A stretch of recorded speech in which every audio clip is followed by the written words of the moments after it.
There it goes. Try that again.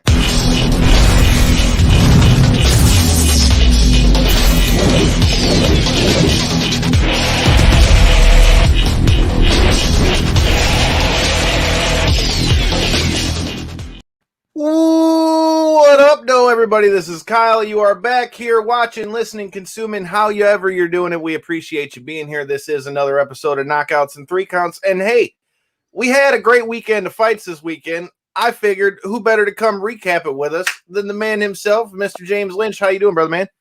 Doing well, guys. Love that intro, by the way. That's like an A+ intro, and I'm a big fan. I love it.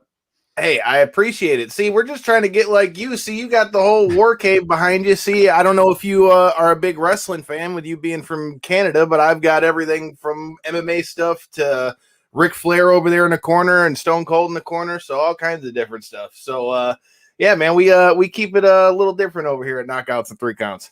I love it. No, a pro wrestling fan growing up during the Attitude Era. Actually, I just watched the Stone Cold Steve Austin documentary on A&E last night. I know I'm late. I was like a week late, but phenomenal stuff. That was like my childhood / teenage years. Like, it was amazing. I love that stuff. So yeah, pro wrestling. Honestly, pro wrestling's what got me into MMA. I think. Anyways, it's great. So. Well, first of all, before I get into that, because we have to jump into that first, since you brought it up, you're making my job easy. Before we get into that, let everybody know where they can find you, your YouTube channel, your social medias, all that good stuff. Well, yeah, the easiest thing is Twitter, Instagram, @LynchOnSports. I keep it simple. You can see the label there. The YouTube channel, youtube.com/LynchOnSports. I work for like 10 different outlets, so I just put all my interviews on my YouTube playlist, so it's easier to keep track of, and that's where we're at. There you go. I love it, dude. See, that's what I'm talking about, making it nice, simple, and easy. Anybody who's coming in the feed, feel free to drop in your comments as we get to talking about these fights. What up, big dog? The big dog, Brett Martin, getting ready to do his thing. Love Brett Martin. Hey, man, getting ready to do his thing for XFC. Big dog, we're going to have to bring you back to the show real quick. Yeah, man. Big Dog is a multiple pastime guest of the show, so we're definitely excited to see him get his new spot over there with XFC with the big boss over there, Myron Malaki and the boys. I can't wait. Best heavyweight right now that's not signed. Like, good XFC's gain for sure, because Brett should be in the UFC. I've said this for years. I don't know why he's not in there. This is a guy that, trains with Jamal Hill. Like, I mean, these guys have leveled up like you wouldn't believe. I've been following these guys for years, so it's been cool to see their evolution. And I know Brett's going to just take over that entire heavyweight division over there. If you're in the XFC right now and you're heavyweight, you better watch out. Look at you. He's coming in the clutch. Yeah, I agree with you. So that's a good question to start with. I'm going to hop back to that wrestling question. I can't let you slide on that one. Oh, no, of course. No, nothing gets slid on here. Hell yeah, man. But with XFC, what are your thoughts after we just had their Young Guns event and we had the first event of the tournament? Now we're getting ready for the second event here. What are your thoughts since XFC has come back? And since you brought it up, what are your thoughts on their new heavyweight division that's coming? And is there anybody that you know about that you're looking forward to seeing fight at heavyweight other than Brett Big Dog Martin for XFC? Well, that's a loaded question if I've ever heard one. No, I love XFC. I love what they're doing. I love the tournament format. I love how they're looking north of the border where I'm up here in Canada. You got Scott Hudson. You've got, Ryan Dixon. There's a lot of fighters there that they're keeping an eye on. It's a good mix. And you know what I like too is that it's not just, UFC vets. It's prospects. It's up and comers. It's a good variety over there. And I love what they're doing. And I think there's absolutely a space for it in the sport. And, Michigan, like, there's the MMA scene there is amazing. So to see guys like Brett and all these other, Kenny Cross, unfortunately, what happened to him, but it's just great to see them get on a platform and get this type of exposure because they frankly deserve it. A lot of these guys do. Even a guy like Kurt Hollabaugh, who, I don't know why he was let go from the UFC. This guy's always entertaining. There's just so many good matchups there that they're going to be putting on. So I'm all about it. I think it's great that they've, created this tournament. And I think that it's a good, place for them to have other options to fight. Now, in terms of the heavyweight division, I'll be honest, I haven't taken a closer look at the roster, but does it really matter, guys? I mean, Brett's going to take over this thing. Maybe I'm a little biased because I like Brett a lot. I think he's great, but I mean, it's I would not want to be fighting Brett Martin if I was in that. I would not want to be fighting the big dog. I'm with you on that because, Brett did his thing in LFA, then there was the fight with Bigfoot that got canceled. I mean, I feel like it's just been a matter of time in getting that right fight for him to get in front of the right eyes. I think it's only going to be a matter of time before we're talking about him with the elite heavyweights. I mean, we've been talking about it here for a while in Michigan, but I'm hoping that with him going over to XFC, man, it's going to give him the platform he needs to be that star. The same way is for a Kenny Cross, it kind of did with him, going there after the Dana White Contender Series fight. I think this is better, to be honest, because he'll continue to build up his brand. He's going to get even more popular than he would be in the UFC, because guess what? Here's what happens when you get in the UFC. You're probably on the prelims. You're probably on the undercard. You get lost in the shuffle. The focus is going to be on him. It's smart, in terms of building up your brand. Look at someone like Eddie Alvarez. Here's a good example. He was passed over by the UFC years ago, fought in Bodog, fought in Bellator for a bit, fought overseas in Dream. How big of a deal was it when he came over to the UFC from Bellator? It's because he spent time crafting that brand. That's exactly what Brett's doing here with XFC. He's going to be the star. People are going to be like, why is this guy not in the UFC? And he's going to build up that highlight package. So when he gets in the UFC, he's not going to be on the prelims. He's going to be on the main card. Fighters have to look at it like that. It's the UFC is not the be all and end all in terms of getting there right away. How many guys get to the UFC, they go 0-2 in the route and they can't get back in? You don't want to do that. I'm not saying Brett would do that, by the way, but I'm just saying in general, the point is you don't get the spotlight you deserve. Sometimes it's better to build up that brand a little bit more, especially when you're a young guy like Brett is. Build the brand up, get the highlight reel fights, and then they're going to be begging you to come in the promotion. I couldn't agree with that more, man. Go ahead, Corey. Yeah, you couldn't be any more right, in my opinion. I mean, just look at like an obvious comparison to somebody like Chandler. Came in, I mean, granted, he got an incredible win over Hooker, but you could say the exact same thing. Really built his name up in other promotions, really worked his name, and had a huge following coming into the UFC. So it makes sense that second fight in, he's fighting for the title, in my opinion. But I mean, that's another clear example of the same type of thing. Build your name up and then actually come in and show your worth once you are worth a little more, Yeah. I mean, that's a real similar comparison to something we've been talking about on the show for weeks, Corey, when it comes to, guys from in a wrestling sense. Like I said, we cover wrestling as well. I mean, you see it a lot with, the guys who are going from NXT to AEW, or you're seeing guys who, when they go to the main roster, it's not what you're seeing in NXT because they're such different products. I think, you got a guy like Michael Chandler, like you said. I mean, us diehards, I've been watching Michael Chandler for years, not to mention, Miles Jury being a good friend of mine since I was like 16. They used to train together too. So, I mean, I've been keeping up with Chandler for a while, but because Bellator doesn't have that same the same eyes and the same reach as the UFC, or the same name value for nothing else. I mean, I feel like so many fans passed over it. And I think with him coming in the way he did, I mean, you couldn't have made a much better statement. And I think people are kind of thinking he jumped the line. But if this fight with Oliveira goes well for him, I mean, I feel like it's going to be hard for anybody to deny his worth at 155 after that. And it shut up those fans that annoy the hell out of me, which is like, oh, you're going to Bellator, you're going to the B leagues. You know how many good fighters there are in Bellator that would beat UFC fighters right now? You've got AJ McKee, you've got the Pitbull who knocked out Chandler. Like, that's what drives me nuts, is that you see these fans who are casuals. That's what most of them are. They watch Conor McGregor and that's it. They're not looking at Bellator. And yeah, sure, some of the undercard fights in Bellator, yeah, they're getting regional guys, whatever. That's fine. They have a different format than the UFC. The UFC, they're prelims, they're roster fighters. Bellator, they go to a certain territory, they're going to get some local guys. Big deal there. But we're talking the mainstays in Bellators. Like I said, your AJ McKees, your Pitbulls, there's just so many guys, even like a Juan Archuleta. Like, there's so many guys in that promotion that would do very well in the UFC. And he's fighting next week against Sergio Pettis. So you better be watching. I will be watching now. I'm glad you told me that, because I haven't heard his name in a minute. No, I know he's been out for a bit, but no, the point I get at is that, like, it drives me nuts when fans want to take a side when it comes to promotion. I'll watch anything. PFL, Bellator, there's good fighters everywhere. It's just a matter of getting that opportunity. And I think what Chandler did by getting that fight and winning the way he did, because Dan Hooker didn't get knocked out in the first round by Justin Gaethje. Dan Hooker didn't get knocked out in the first round by a lot of the guys that he's fought, even in Edson Barbosa. It took him a round or two. Like, that's what you have to look at, is that it's not just the UFC. It's not the UFC's not the be all and end all. And I don't know why fans get so weird about that, where it's like, we got to pit the promotions against each other. I like watching good fights regardless of what it says on the canvas. Thank you. Because unfortunately, that's exactly what we talk about all the time when it comes to wrestling, because especially now, and hopefully now that it's been ended with NXT moving to Tuesdays now. But I mean, you've been hearing that for months and months and months. Like, I got one of our past guests of the show, shout out Mega Ran, invited us to AEW's Revolution pay-per-view. And I had somebody message me, "You're really going to miss WrestleMania to go to that?" I said, well, if I got a free ticket to go, and I'm going to get to sit front row for the first exploding barbed wire death match in America in a while. I mean, I would say that would probably be a good reason not to go. The point I'm getting at is just like you're saying, I feel like whether it's wrestling, whether it's MMA, whether it's football, whether it's whatever, I hate the fact that we've become such a society these days that, oh no, I like Bellator better. Well, I like UFC better. Well, I like, Ryzen or One or whoever because of the rules they got there. It's just, I wish we could all, realize that it's all MMA. Like for yourself, and something I wanted to ask about, PFL, who's doing a lot of cool things. They just had Anthony Pettis had his debut there. You had a good fight with Lance Palmer and Bubba Jenkins the other night. So first of all, tell me a little bit about what you're going to be doing with PFL and what were your thoughts on their event the other night?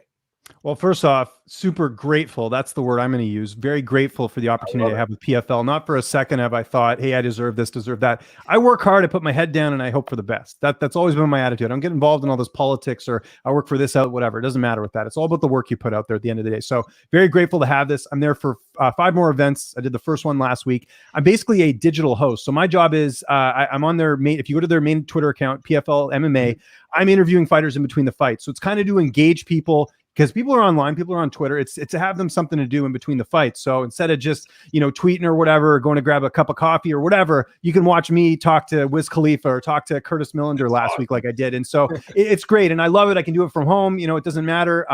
And it's great because I love interviewing fighters, and a lot of it's, on the fly. And so I interview the fighters, I do some tweets, and I talk about the events, and I kind of just get people engaged on a digital perspective. And it's funny because I'll tell you something that's kind of funny about it is that I'm telling people to go watch ESPN2. Well, we don't even have that here in Canada. If you want to watch PFL, it's on TSN. So, for my Canadian friends, not super beneficial, but it's obviously there to drive up the engagement on the digital side for the American fans, and couldn't be happier. They've been great. Love it. I got a great team that's working with me. The next event's going to be on Thursday. I can't wait. Of course, Canadian, going to be watching Rory Mcdonald. Can't wait for that. So super grateful, super blessed to be doing that. And as far as the first event, this is why I love MMA as well, is the unpredictability. How many people thought that if you would have told me going into that event, Clay Collard, Marcin Held, Bubba Jenkins, we're all going to get wins, I probably would have said, you're crazy. What are you smoking? Give me some of that. But they all got it done, right? So that's what was cool. I mean, especially with Schulte and Palmer, these are 2-time PFL champs. To see a guy like Marcin Held beat Schulte at his own game, beat him in the stand-up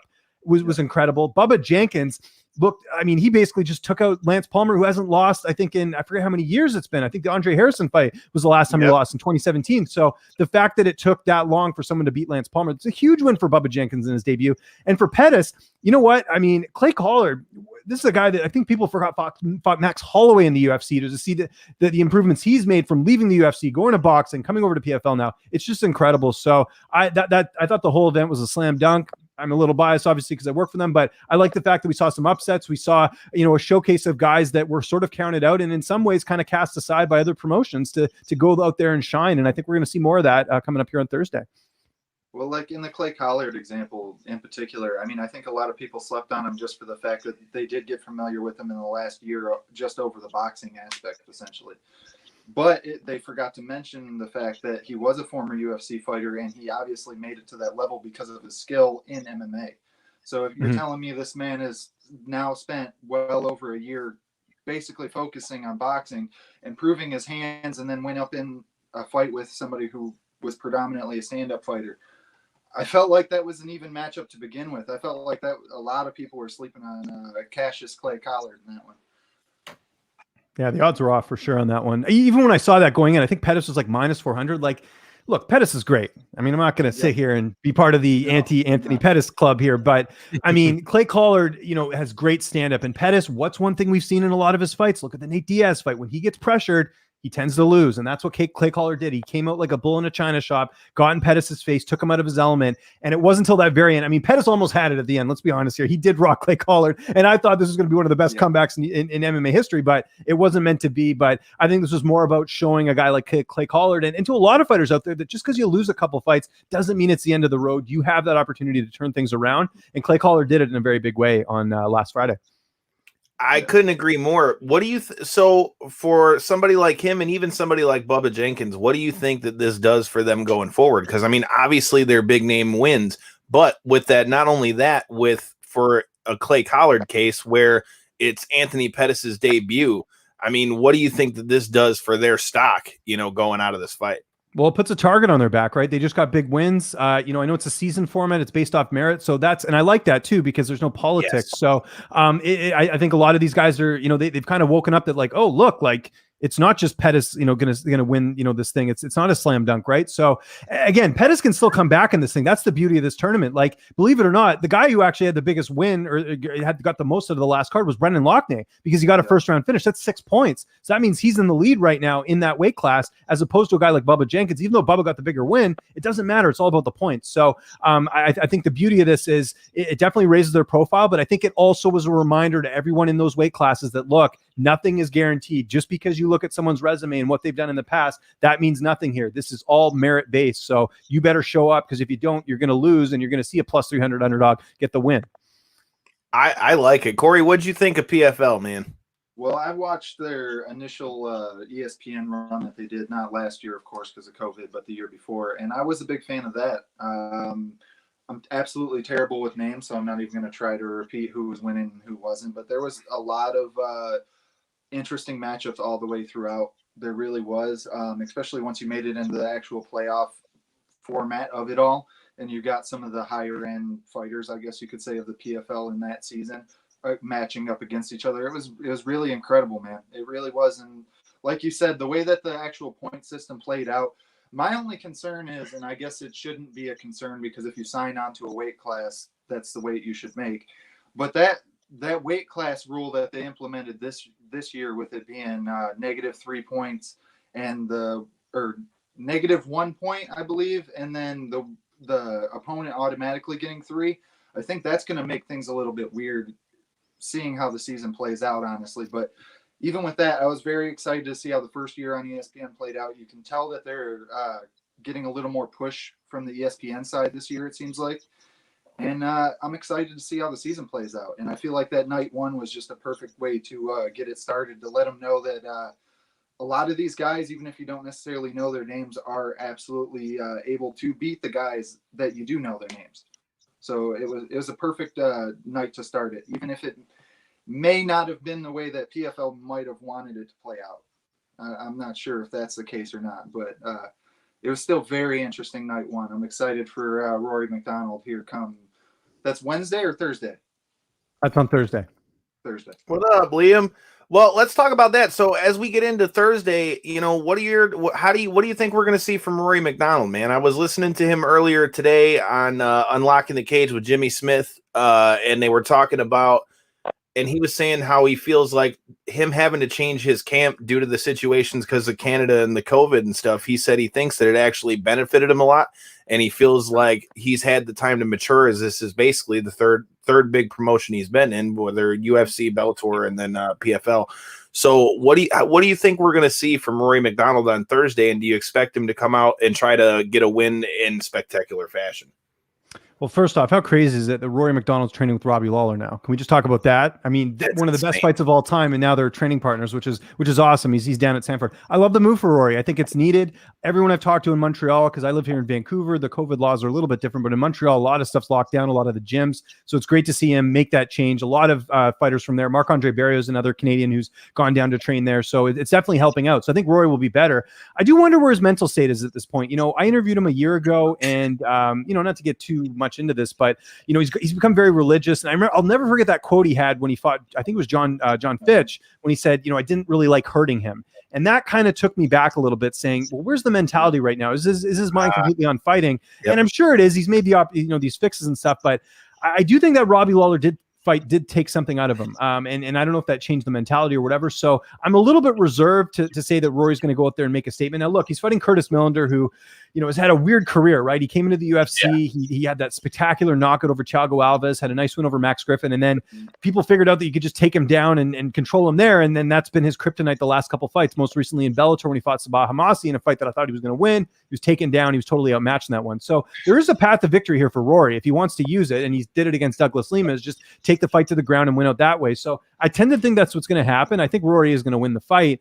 And he's also got to be careful because Curtis hits like a truck. You know, like I know Rory's very durable. He hasn't been finished, I think, since the Lawler fight, to be honest. So you know, Curtis is going to have to bring more than what he's used to take out a Rory McDonald. But I don't know if we'll get that like picture perfect, like spectacular performance, because I don't think Curtis has really looked like that either, outside of maybe the Zaleski fight where I think he was finished kind of early in that one. But yeah, I mean, I would love to see Rory have a resurgence with PFL, but I do have my reserves just based off some of the stuff that he said in the past. Corey, what do you think? I can't remember offhand, but this was a short notice fight for Curtis. It was. David Machad was supposed to fight Rory McDonald. That's speedy recovery to David. He's got a bit of a heart issue. He might not be able to fight again. So he's dealing with that right now. So yeah, it was supposed to be Machad. So Millender steps up. And that's another thing. I always talk about this whenever I do my UFC previews. It's kind of dangerous for a guy like Millender who's really got nothing to lose here. Rory's supposed to win. He was a big signing for them. You know, this is his third promotion, like you mentioned. Like Rory, if he wants to show that he's still a top fighter, he's got to beat like a Curtis Millender. Curtis Millender just has to go up there and win. That's all he has to do. If he loses, he'll live to see another day. It's not a big deal. But with Rory, there's a lot on the line for him. So there is something to that where a guy really doesn't have much to lose, and Millender, where Rory does have a lot to lose. So we'll see if that plays a role in the fight on Thursday night. I completely agree with you. That's the interesting thing too, because then, like you mentioned, and as we've talked about, then you have to then consider the tournament aspect of it. Because if, you know, even if Rory does get a win, you know, here on Thursday, and then in the next round, you know, hits a brick wall, I mean, you've got a lot more fights to go. It's not just okay, I beat this guy, what's next? You've still got, you know, multiple fights this year that he's got to be able to get through. Before we get to UFC 261, and I get your thoughts on that, tell me a little bit more about the wrestling fandom, man. You know, you told me that wrestling's a little bit of what got you into MMA. I'm going to guess that you were probably a Bret Hart fan, but tell me a little bit more about the wrestling fandom for Mr. James Lynch. Attitude Era. That was my jam back in the day. I was like obsessed with pro wrestling. I used to watch Raw every Monday, and then when SmackDown came around on Thursdays on UPN back in the day, I used to watch it there. I don't know, I just really like wrestling, and for a couple years I got really into it. And then as I got older, I don't know what it was. It was right about the time when WWF, back then, that's what it was called, that's how old I am, bought WCW, and they brought the wrestlers over. I kind of lost interest, and I just basically, it went off my radar completely. And then what actually brought me back to pro wrestling, well, not pro wrestling, but to MMA was the love for pro wrestling, because I remember watching season 1 of The Ultimate Fighter. And, you know, this was back when reality TV was kind of a lot bigger, I think, back then. I remember watching that first season, and it was the same sort of thing where they did a good job in that first season of The Ultimate Fighter, where you had sort of these characters. I know it's not scripted, but that's what sort of gravitated me towards it. And then it was that made me a UFC fan. But I always say that it was the pro wrestling love back during the Attitude Era that got me into, you know, becoming an MMA fan. So yeah, I still like, I would say I'm a very casual wrestling fan right now. Like you're mentioning AEW. I do know, like I was reading something the other day about how like their ratings are really good recently, and people think that the stuff that they're doing now could potentially, you know, give WWE a run for their money. I know a lot of people are kind of upset with what's going on there. A couple of my friends are, you know, cover wrestling. Sean Rossap, I used to work for him at Fightful. He's someone that covers wrestling a lot. There's a lot of wrestling people that are on my timeline, so I sort of keep tabs on that. Plus, I get told all the time that I look like Dean Ambrose, which I'll take, by the way, because you know, his wife's pretty good looking. She's also Canadian, Renee Paquette. So yeah, I mean, I'd say that I sort of keep tabs on wrestling. I'll tell you what I'm really into right now is like the wrestling documentaries, like going back and watching stuff like the Stone Cold Steve Austin doc, or like the Roddy Piper doc, or Dark Side of the Ring's coming back. I was going to say, have you watched Dark Side of the Ring? I love that show. My God, I know it's all about like really disturbing and bad stuff that's happening in the industry, but I'm fascinated by it because you know what it is? It's like nostalgia overload. Like there's stuff that I just forgot about. Like they did that one on the Tough Man tournament in WWF back in the day. Yep. I completely forgot about that. And when they went back and showed it, I was like, oh yeah, like I remember watching this, but it was like one of those things that I guess with all the other like stuff that I've done has like been pushed out of my memory bank. But like I love it. I'm all into that like old school, like kind of going back and looking at the pro wrestling, like the wrestling history I find very interesting. So it's funny you bring up Brawl for All because you've already subscribed, so you'll be able to see it. If you guys haven't done so, make sure you hit that subscribe button. But we got to have PCO on to talk with us about it. Yes. PCO's been on the show multiple times, but when we had him on when he was still world champion over there at Ring of Honor, we got to pick his brain about it, and he held no punches about it. He's like, I knew this was a dumb idea as soon as we went in there. He was like, we knew we were basically going to go out there and beat the shit out of each other. And it just, everybody got hurt left and right. He was like, literally every match, somebody was coming back getting hurt. And then you got the end with Butterbean and Bart Gunn, and Butterbean just knocked Bart Gunn into the third row. Like, Jesus Christ. Yeah. So No, it was yeah, man, I crazy. definitely remember all that. That's basically the time period I came up in. So I started watching it about 98. So Yep, then by exactly about like me. Exactly like yep. me. Yep. So I started watching about 97, 98, and then so by about 2000, 2001, okay, here's one for you since you're from Canada. So WrestleMania 18, Toronto. We had Rhino that's from here in Detroit. My dad used to be a power lifter before he passed and things. So when I was younger, we used to go to the gym and you would see Rhino around all the time because he lives right over here by me. So it was funny because him and my dad used to lift. So when I'm 11, he takes me into the gym. And I didn't recognize him at first because he wasn't all tanned up and stuff. Plus, again, I was only 11. So I go in there and he gives me a copy of WrestleMania 18 on VHS. I still have it. And then signed 8x10 at the old Taylor Powerhouse, which is now the Reps Gym by us now, Corey. So it's kind of crazy with you being from Toronto. So before we get back to the MMA, I got to ask, is there an all-time favorite match for you? Are you talking pro wrestling? Yeah. Hell in a Cell, Mankind and Undertaker. I mean, what beats that? That was just one of the craziest things ever that's ever. I was a big Mankind fan back in the day. So to see him go through that and still get out, like, that's probably never going to, like, in this day and age, especially, that's it's probably never going to happen. If you watched it, it's ingrained. Yeah, that one was good. I mean, there's so many good matches like growing up that I remember, like just so many good storylines. Like it was. And by the way, I'm from Vancouver, but I did live in Toronto, so you're close. Like I lived in Toronto for like 10 years. That's actually how I met my wife and convinced her to move back here to Vancouver where the weather's a lot better. But it was there's so many good memories of pro wrestling. I'll tell you another story too. I used to work at Fight Network when I worked in Toronto, and they used to cover pro wrestling. John Pollock, I don't even know who he is. He's a good friend of mine. Yep. We had a couple pro wrestlers come through the office, and one of them was Mick Foley. I got to meet him. That guy is huge. I didn't know he was that big. I guess when you see him on TV compared to the other guys, he looks small, but he's a big guy. And I got to meet him, and that was super cool. Like I've met a few pro wrestlers in my time. Goldberg, I interviewed one time actually for something MMA related. Actually, it kind of worked out there. But yeah, pro wrestling, I always like. I've never been that guy, and I don't know why people get like that. Like, oh, pro wrestling, it's fake. I like pro wrestling. I think it's cool. If my son wants to get into it, I got to. He's going to be. My son's 3 years old right now. If he ever wants to get into that, I'm totally down because I think it's cool. Like it's pro wrestling's awesome. Like it's so many good memories growing up for me. I love it, dude, because I'm in the same boat. Like it's ironic that you were talking about that biography series, because then in that case you have to make sure you check it out. Did you watch the WWE Hidden Treasure show that came on after that? No, and that's on my list. I have a list of things I've got to watch. The first episode was Mick Foley. Oh, okay. Well, there you go. Yeah, I got to check it out. The episode was Mick Foley, and basically they got a different person on there each week. And now what they're doing is they're taking, they're basically going to make the warehouse to where fans can go through it now. Like, so all the stuff that everybody's always heard about, you'll be able to see it now. But there's so much stuff that's gotten out with collectors and people having a collection and all that. So Mick Foley or whoever it is that week goes out and they try to collect a few pieces to put in that person's case. So he goes and meets people at their houses. So it was pretty interesting. And since you brought up Hell in a Cell, there's something pretty cool for you to see in there too. All right. Well, now you got me even more interested. Now I really got to go watch it. So hey, man. So let's talk a little bit about UFC 261 before I get you out of here. So sure. Obviously that's going to be the card that's known for leg kicks. I mean, hot damn, like between what happened with Jimmy Crute and then the next fight for that to happen with Weidman. First of all, I guess, what are your thoughts on those two fights? And damn, Jimmy Crute is a tough son of a bitch because he didn't want to stop fighting, man. That's probably not, I mean, it might happen in my lifetime, but for that to happen in back-to-back fights, like what are the odds? And the fact that like, and this will never happen again. I'm positive this will never happen in my lifetime. Someone like Anderson Silva breaks his leg on Chris Weidman. Chris Weidman breaks his leg like years later. Like, what are the odds of that? That you have a better chance of like being abducted by aliens. Seriously, like it's insane for that to happen. Like to Chris Weidman. So, and speedy recovery. He's 36. I do hope he comes back. We had John Anik on one of my podcasts this week, and he feels like Chris is gonna come back. He's very close with Ray Longo. I hope he does because you don't want to go out like that. But man, that was brutal, and it was the first kick. That's the worst part. Like, it's not even like Chris even got to fight. Like, everyone was telling me that Chris was, great shape, and this was the fight he was going to really show people that he was back. And for it to end like that was unfortunate. And yeah, for Jimmy Crute, same thing. Bummer opportunity. He had this fight against a vet and Anthony Smith, which I think was a winnable fight. He was the betting favorite going in.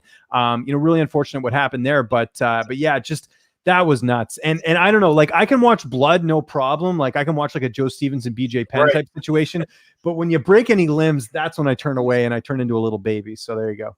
The craziest thing is because we didn't, I mean, after the initial kick with Weidman, you didn't really get to see it all. Where Jimmy Crute, it just kept getting worse and worse. Like it went, the initial went, and then he got the 2 takedowns, and then he got to the end of the round, and he's trying to walk back to his corner, crunch, and then when the doctor comes in and tries to walk again, and it crunches again, I'm like, oh my God, how is he even standing on it still? Like, Jesus. Yeah, no, it was pretty like just it was so unfortunate for both those guys, and then also just like it's the whole card was just like, I don't know, it was like a mix of everything. You know, you got a little bit of something, and the fans being there, it was just, it's got to go down. Like, you know, people are talking about top cards of all time. I don't mind if you want to say that, but that's got to go down as one of the craziest cards ever. Like just with everything that happened in that card, it was nuts. Oh, yeah. That's, so go ahead. I couldn't agree more. That night was just absolutely, it was such a roller coaster ride of emotions, man. At one point, because we had watched it together, me and Kyle, and I was at his house. At one point, I'm staring at the ceiling, yelling into my hat, like, when's this replay going to be over? I don't want to see Weidman's leg anymore. At another point, like you said, with the Jimmy Crute stuff, and then it's like, I'm so happy for Anthony Smith because I'm a huge Anthony Smith fan, and it's like, but I also like Jimmy Crute, and the Brute was so fitting of a nickname on that night, especially. It was just, then the title fights, it was so hard to, after the Weidman situation, to build the anticipation back up for the 3 title fights that we still had ahead of us. It was just, it was like I don't even know. Roller coaster is like an understatement, I feel like. And by the way, shout out to Liam, one of the best managers in the game. That guy has worked his ass off to get where he's at. He's also Brett's manager. I know Liam quite well, but shout out to Liam. Love that guy. Hey, man, Liam's a past guest of this show as well. Liam's the homie out here, so we are big fans of everybody over there at Cage Side Management. Yep. Let me ask you this, though. So we had, I mean, obviously, I don't think very many people could have called it the way the rest of even the way the card played out. I mean, it worked out for me very good on DraftKings, which I wasn't too mad about. But same here. I went 12-1 on my picks actually. See, that's what I'm talking about. See, doesn't happen too often. That's a good. And I got, by the way, I got so much. I know I've complained about this at length. I know people are probably sick of me talking about it. I got so much shit for picking Rose over Zhang that like everyone went silent after that happened. People are like, Rose is scared. Rose is going to get knocked out. Well, what happened? Rose went out there. That's why they call her Thug Rose, because she can rise to the occasion. That was a huge win for Rose, and I was so happy to see her get it because she gets a lot of shit. Forget about what she said pre-fight. Even before that, fans were giving her shit for the McGregor thing. Like, she's a great fighter, and people got to give her more respect. That's all I'm saying. Facts. And great minds think alike, because Corey is my witness. And the best part of it was, oh my God, how can you hate on her performance when Corey can attest to it? As we're watching, I'm like, damn, you know, Wei Li is really looking stiff. Like every time she was moving, and I noticed she kept squaring her hips up, and literally 2 seconds before that kick went off, I was like, dude, she keeps squaring up. She's going to get caught with a head kick. 2 seconds later, whap, dropped her. And I'm like, damn, dude, that's nuts. And the best part is, you know, it's a good knockout when somebody gets up and they're like, no, I was good. And she didn't even know where she was at. And then later on comes out and she's like, yeah, I know I was gone. So, I mean, I'm with you on that one. I feel like Rose never really gets the respect that she should. I don't know what the next fight for her is. I don't know if that ends up being Joanna or maybe a rematch for Wei Li. But what do you think we see for both of them out of that? The Yan Shonan and Carla Esparza fight. And there's a little bit of backstory there because if you remember, Carla beat Rose years ago. So if Carla does win that fight, that makes a lot of sense. Joanna, unfortunately, I mean, she's out to lunch. I don't think she should have even thought she was going to get the title shot, regardless if Zhang had won. Yes, I know it was a close fight with Zhang. I know some people felt like she won. I didn't. I thought Zhang won. But still, I mean, how many opportunities is Joanna going to get at this point where she's had, you know, shots at the title, hasn't come through, especially not now. Rose beat her twice. The first time was very decisive. The second time was, first time was very decisive. Second time it was still a dominant win for Rose. If I'm Joanna, I'm looking at other options in that division, or maybe even going to flyweight and trying my crack at that again, because I just don't see that happening. Zhang, in terms of a rematch, this is my thing with rematches. If you're a guy like Stipe who's defended his title a bunch of times, you deserve a rematch because you've done enough there. How many title defenses has Zhang had? 1? That's not enough for a rematch, in my opinion. And I don't think it was controversial either. You know, I don't think she was getting up from that. The ref, if anything, did their No job way. and made sure that she wasn't taking on any. Well, there's some people saying, "Oh, it was early." I mean, come on, like she was not. In my opinion, I think she was. It wasn't going to end well for her regardless. So yeah, I think it's going to be Yan Shonan and Esparza. And I think even if Yan wins, it's interesting because, you know, she's also from China. She also has a pretty big following there as well. So it could be interesting for the UFC because, you know, they're very high on you know, a lot of the fighters from that region. So we'll see. I think that's probably likely next for Rose. And yeah, I think there's a few options. I couldn't agree with you more on that one because it kind of leads perfect into, I think we're kind of singing the same song for Masvidal after that Usman fight. I mean, don't get me wrong, big respect to him for stepping in on the short notice the first time they fought and then to come back and fight him again here. I mean, look, he didn't make any excuses to what happened, but now you've been beaten twice by Usman. I think Masvidal has to go to the back of the line. I think the only real big name fight for him in the near future, maybe if it happens later on the line, maybe is a Nate Diaz fight. But I mean, other than that, I really don't see any way that he doesn't go back down the line. I mean, what are your thoughts on the Usman Masvidal fight? There's a lot to unpack from that. First off, great performance by Usman, maybe one of his best to finish Masvidal and to finish him at his own game. Very impressive. But I do want to point out, you know, Usman saying, you know, after the fight, I was so nervous for this fight. No, you were a minus 400 favorite. You beat him the last fight. You knew the outcome. Even if he didn't decide to stand and trade, he could have just out wrestled Masvidal. I mean, the only reason this fight happened is because it's Jorge Masvidal. If he had fought Leon Edwards on short notice last year, and, you know, Leon wanted a rematch because of the short notice thing, I guarantee you he wouldn't have got the rematch. It's because it's Masvidal. It's because it's it's a bigger fight. So that's sort of what happened there. So, and that's also, of course, comes out with this whole GOAT talk. I mean, Usman's looked great. Don't get me wrong, but like, you just beat a guy you were 4-1 favorite. Let's not throw the GOAT talk out yet when you've got like a guy like GSP. Maybe I'm a little biased there, but fighting guys that are, you know, the odds are a little bit closer in those fights. So that's all I'm looking at. Can Usman get there? Absolutely. It was an A+ performance from him, not taking anything away, but I didn't like the whole, I was nervous. Come on, man. No, you weren't. Like, you were minus 400 favorite, whatever. So there's that. As far as what's next, I'd like to see the Colby fight. There's a lot of people who have, you know, hazy. A lot of people can't separate Colby the person from Colby the fighter. Colby the fighter, in my opinion, had a very close fight with Usman before getting finished. More so than some of his last opponents. There's people who want to tell you, oh, Colby didn't have a shot in that fight. No, watch it again. It was close. So I think I'd like to see Colby, but then you've got Leon Edwards. You know, he's on an 8-fight unbeaten streak. You know, he's fighting Nate Diaz. I think he'll probably beat Diaz. He's an option. You know, Wonder Boy's an option because it's a fresh matchup. I don't know what's going to happen. I'd be fine with Colby. I'd be fine with Leon. I'd be fine with Wonder Boy. I have no issues with that. You know, those options there. So I think for Usman, there's a couple options for him there. We'll see what they decide to do. Dana White it seems like he wants Colby. So that I think needs to be, that chapter needs to be closed with him and Usman. As far as Masvidal, he's fine. People talking about, oh, what, like he's a bunch of losses on his record already. You know, he got the title shot, great, but it's never been about that. It's been about the opponent. It's been about the exciting fight that he put together. There's so many good fights for Masvidal going forward. The Nate Diaz fight.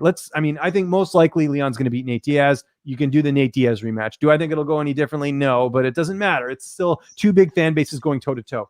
Think about these fights that you know, maybe could happen in that division. Robbie Lawler. That would be a phenomenal fight. That fight's never happened. Matt Brown, you know, like these are the type of fights that they could put together. Carlos Condit. These are the type of fights they could put together with Masvidal that fans would be like, oh yeah, like, yeah, sign me up for that. Like, it doesn't matter. It doesn't matter about the ranking or anything. Masvidal from here on out will continue to get good names and people will pay to watch him fight regardless of his record. That's what him and the Diaz brothers have to their advantage, is that no matter how many times they lose, people know they're going to get an exciting fight. So they'll continue to get fights. It's as simple as that. I couldn't argue that. Well, before I let you get out of here, I got to get your quick thoughts on the Valentina fight. Did you know, what do you think's next for her? Because in my personal opinion, I don't really see anybody messing with her unless they run back that the Nunez fight again. Yeah, I'm with you there. I'd like to see her fight Nunez, and nothing against Juliana Pena. I think Nunez probably wins that fight. She's probably going to fight the winner of Lauren Murphy and Joanne Calderwood. Both those are fresh matchups for her. I actually talked to Valentina today. Little cheap plug here, Low Kick MMA. Go check it out. Got Valentina before Ariel did, so just want to point that out. Because he's getting her on tomorrow. So yeah, you can check that out there. She's kind of like whatever happens, happens. I think she's fine with it. She's fine collecting a paycheck and destroying these girls, so it's fine. So I think it'll probably be the winner of Murphy and Calderwood if I had to guess. Obviously, she's not fighting Rose. They're friends. They're training partners. Rose just won the title as well. No need for her to move up or whatever, right? Too. So yeah, I think those are kind of what's in the horizon there for Valentina in the future.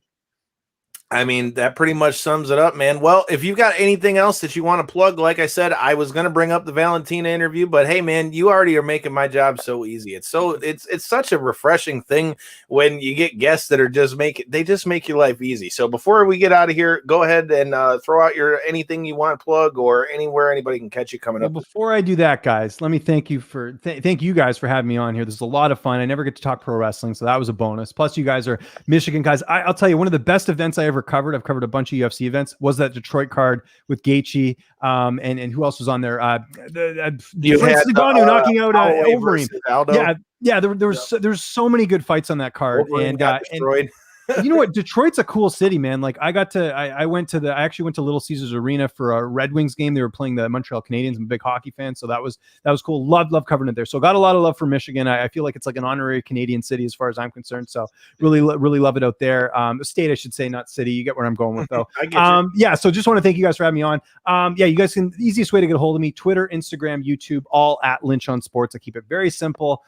Easy to find all my stuff there. I mentioned the Valentina interview. I also interviewed Colby Covington on Sunday. You can check that out on Fanatics View. I have this all posted on my channel as well under the UFC interviews playlist. And I got a couple other big interviews coming up this week too. That's a teaser. That's what we call it in the industry. So you guys can check that out too. But yeah, thanks for having me on. This was a lot of fun. Hey man, likewise. Like I said, we'll definitely have to do it again. Yeah, let's hear it. Any luck with the YouTube channel when we get in? It's back. So yeah, I'll kind of give you the short of what happened. So basically, YouTube thought, so I put links in my videos to link to my other YouTube channel. I have a sort of a prospects channel where I put sort of my interviews that I know are not going to view very well on that channel, just to have it as a hub where it's easier to find all my stuff, whatever. So one of the links had the wrong link in there. Like it was missing like a letter. So YouTube thought it was a spam link to like something that was part of their community guide, like the against the community thing, which is like, because some people will put like links to like porn or to like, violent stuff or whatever. It was neither of that. A human could click on that link and think it goes nowhere, but they thought it was a community strike. So my channel I couldn't live stream or upload anything. Lo and behold, I wake up this morning, the strike's gone. I still have the warning, so I can still do stuff on my channel. There's no issue there, but they didn't even get an email. And then YouTube support's like, oh yeah, we're slow to respond because of COVID. Well, I don't give a shit about that. Get a human on it, check the link, give me my channel back. Thankfully it's there. I'm happy to be back. So we're back in business, but it just made me realize that I got to start beefing up that other channel, because in case something happens here and I lose my stuff, I got to have a backup good to go. So it kind of reminded me, hey, I got to build up that other channel a little bit more just in case things go south. But I appreciate you asking, because it was annoying as hell. My Sunday, I'm like, what am I going to do here? I got to stream on my other channel. I got like, how am I going to do this? Because I post content on my channel every day, and here are these idiots from YouTube that their algorithm, it's not accurate. Why would I put porn on my channel? I'm trying to make money here. Come on, people. Hey, I'm with you on that, because we had the same thing happen. We tried to boost our interview with Marty Bell, which, hey, go ahead and check him out before Mission Pro Wrestling May 1st. Thunder Rosa might kill Dave LaGreca, but you can check out our interview with Dave LaGreca from Busted Open there on the channel as well. They gave us a hard time about that because we talked about us being the sponsor of the show. Oh, saying Facebook's a sponsor. I said, I'd never said Facebook was a sponsor. I said, we sponsored Mission Pro Wrestling. Yeah. Well, the problem is, and I'll just say, and I had an issue with Twitter a couple years ago too, same sort of thing, where it's this automated ticket system where you got stuff like I didn't do anything wrong. It was completely random that this happened to me, and I could have potentially lost me doing work where I'm making money, because YouTube's kind of like a side income for me. And it's just like, it's crazy to think that on a click of a button, on a mistake, it impacts me for doing absolutely nothing wrong. They got to fix this with these big tech companies, get some better customer service. Literally, if I talked to a human, it would have been solved in seconds. And now, I am still waiting for the response on the warning, which I want to get off my channel right now because I didn't do anything wrong. So it's like, YouTube, get your shit together. Come on. Hey, I'm with it. Get your shit together, YouTube, and make sure you check us out this Thursday. And if you aren't already doing so, make sure you get MPW locked and loaded on the Title Match Network and Fight TV, I believe. But I know for sure the Title Match Network live this Saturday, May 1st. Until next time, and in the in-between time, peace.